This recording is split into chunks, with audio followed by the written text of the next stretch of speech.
ನಿಮ್ಮ favourite serials ಈಗ ಟಿವಿಗಿಂತ ಮುಂಚೆ ಸನ್ ನೆಕ್ಸ್ಟ್ ಆಪ್ ನಲ್ಲಿ ಜಾಲಿಯಾಗಿ ಎಲ್ಲರಿಗಿಂತ ಮುಂಚೆ ನೋಡಿ. ಈಗಲೇ ಸನ್ ನೆಕ್ಸ್ಟ್ ಆಪ್ ಡೌನ್ಲೋಡ್ ಮಾಡಿ ಮತ್ತು ಸಬ್ಸ್ಕ್ರೈಬ್ ಮಾಡ್ಕೊಳ್ಳಿ.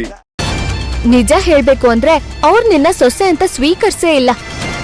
ಎಲ್ರೂ ಮುಂದೆ ಒಪ್ಕೊಂಡಿರೋ ತರ ನಾಟಕ ಮಾಡ್ತಿದ್ದಾರೆ ಅಷ್ಟೇ. ಅದ್ ಹೇಗಷ್ಟ್ ಖಂಡಿತವಾಗಿ ಹೇಳ್ತೀಯ ನೀನು? ಅವ್ರ ಮೇಲೆ ನಿಂಗೆ ಯಾಕೆ ಅಷ್ಟೊಂದು ಅಪನಂಬಿಕೆ? ಅವ್ರೇನಾದ್ರೂ ನಿನ್ನ ಹತ್ರ ಬಂದು ಹೇಳಿದಾರ ಹಾಗಂತ? ಹೇಳು, ನಿನ್ನ ಹತ್ರ ಆ ರೀತಿ ಏನಾದ್ರೂ ನಡ್ಕೊಂಡಿದಾರಾ? ಇಲ್ಲ ತಾನೆ? ನೀನೇ ಅವ್ರ ಬಗ್ಗೆ ಎಲ್ಲ ಅಪಾರ್ಥ ಮಾಡ್ಕೊಂಡಿದ್ಯಾ ಕಣೆ. ಅವ್ರು ನನ್ನ ಮನ್ಸ್ಫೂರ್ತಿಯಾಗಿ ಸೊಸೆ ಅಂತ ಒಪ್ಕೊಂಡಿದ್ದಾರೆ.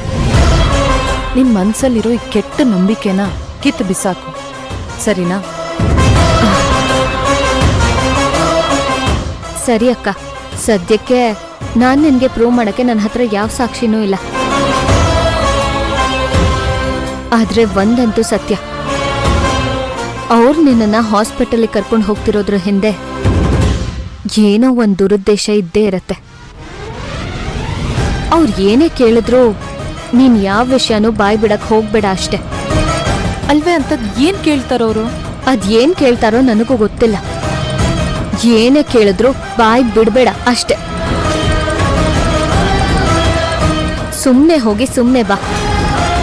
ಬಂದ್ಮೇಲೆ ಅಲ್ಲಿ ಏನಾಯ್ತು ಅಂತ ನನಗ್ ಹೇಳ್ಬೇಕು. ಸಿಂಧು, ನಿನ್ಗೆ ನನ್ ಮೇಲೆ ಅತಿಯಾದ ಪ್ರೀತಿ ಕಣೆ. ಅದಕ್ಕೆ ನೀನು ತುಂಬಾ ಭಯ ಪಡ್ತಾ ಇದೀಯ. ನಿನ್ನನ್ನ ಬಿಟ್ಟು ನೀನ್ ಯಾರು ಚೆನ್ನಾಗಿ ನೋಡ್ಕೊಳ್ಳಲ್ಲ ಅಂತ ಆತಂಕ ಪಡ್ತಿದ್ಯಾ ಅಷ್ಟೆ.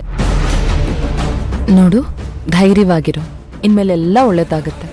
ಹಾಗಲ್ಲ ಅಕ್ಕ. ಮತ್ತಿನ್ ಹೇಗೆ? ಅತ್ತೆ ನನ್ ಮದ್ವೆನ ನಿಲ್ಸೋದಕ್ ನೋಡಿದ್ರು, ಅಂಥದ್ರಲ್ಲಿ ಅವ್ರು ಹೇಗೆ ನನ್ನನ್ನ ಸೊಸೆ ಅಂತ ಒಪ್ಕೊಂಡ್ರು ಅಂತನಾ? ನನಗೇನೋ ಅವ್ರಂತ ಕೆಲ್ಸ ಮಾಡಿದ್ದಾರೆ ಅಂದ್ರೆ ನಂಬೋಕ್ ಆಗ್ತಿಲ್ಲ ಸಿಂಧು. ಅಥರ್ವನು ಅಷ್ಟೆ, ಅವ್ರ ತಾಯಿ ಬಗ್ಗೆ ತುಂಬಾ ಒಳ್ಳೆ ಅಭಿಪ್ರಾಯ ಇಟ್ಕೊಂಡಿದ್ದಾನೆ. ಅವ್ರನ್ನ ದೇವ್ರ ತರ ನೋಡ್ತಾನೆ. ದೇವ್ರು ನಮ್ಮನ್ನ ಯಾವತ್ತೂ ಕಾಯುತ್ತೆ ಹೊರತು ಕಾಟ ಕೊಡಲ್ಲ ಕಣೆ.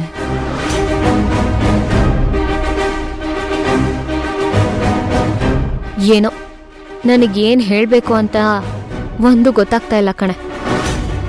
ಒಟ್ನಲ್ಲಿ ನೀನ್ ಹೇಳೋ ಹಾಗೆ ಅವ್ರು ಒಳ್ಳೆಯವ್ರಾಗಿದ್ರೂನು ನಿನ್ನನ್ನ ಚೆನ್ನಾಗಿ ನೋಡ್ಕೊಂಡ್ರೆ ಸರಿ. ಆದ್ರೂ ಯಾವ್ದಕ್ಕೂ ನಿನ್ ಬುದ್ಧಿ ನಿನ್ ಕೈಯಲ್ಲಿದ್ರೆ ಒಳ್ಳೇದು. ಭವಾನಿ, ಭವಾನಿ. ಹಾ, ಬಂದೆ ಅತ್ತೆ. ಸರಿ, ನಾನು ಹೋಗಿ ಬರ್ತೀನಿ.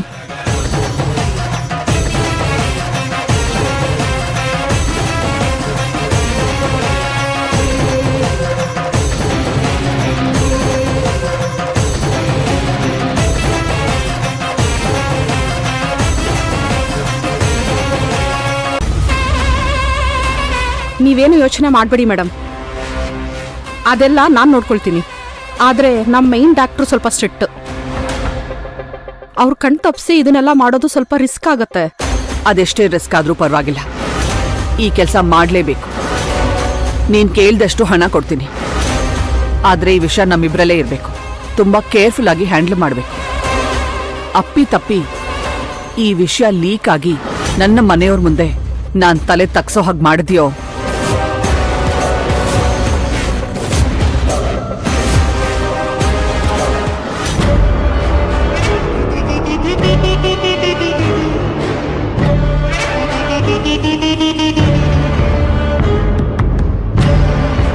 ಇಲ್ಲ, ಅಕ್ಕ ಹಾಗೆಲ್ಲ ನನ್ನ ಬಗ್ಗೆ ವಿಷಯನ ಲೀಕ್ ಮಾಡಲ್ಲ. ಆ ನಂಬಿಕೆ ನನಗಿದೆ. ಆದ್ರೆ ಈ ವಸುಂಧರನ ಅವಳು ಬ್ಲೈಂಡ್ ಆಗಿ ನಂಬ್ತಾ ಇದ್ದಾಳೆ. ಅಷ್ಟ್ರ ಮಟ್ಟಿಗೆ ಆ ವಸುಂಧರ ಅವಳ ಮೇಲ್ ಪ್ರಭಾವ ಬೀರ್ಬಿಟ್ಟಿದ್ದಾರೆ. ಅಪ್ಪಿ ತಪ್ಪಿ ಅವ್ರೇನಾದ್ರೂ ನನ್ ಬಗ್ಗೆ ಕೆಟ್ಕಿ ಕೇಳ್ಬಿಟ್ರೆ, ಹಾಗೆ ಅಕ್ಕ ತನಗೆ ತಾನೇ ಗೊತ್ತಿಲ್ದೆ ನನ್ ವಿಷಯನ ಹೇಳ್ಬಿಟ್ರೆ, ನಾನ್ ಲಾಕ್ ಆಗ್ಬಿಡ್ತೀನಿ. ಆಗ ನನ್ನನ್ನು ಕಾಪಾಡ್ಕೊಳಕ್ಕಾಗಲ್ಲ, ಅಕ್ಕನೂ ಕಾಪಾಡ್ಕೊಳಕ್ಕಾಗಲ್ಲ. ಏನ್ ಮಾಡ್ಲಿ ಈಗ?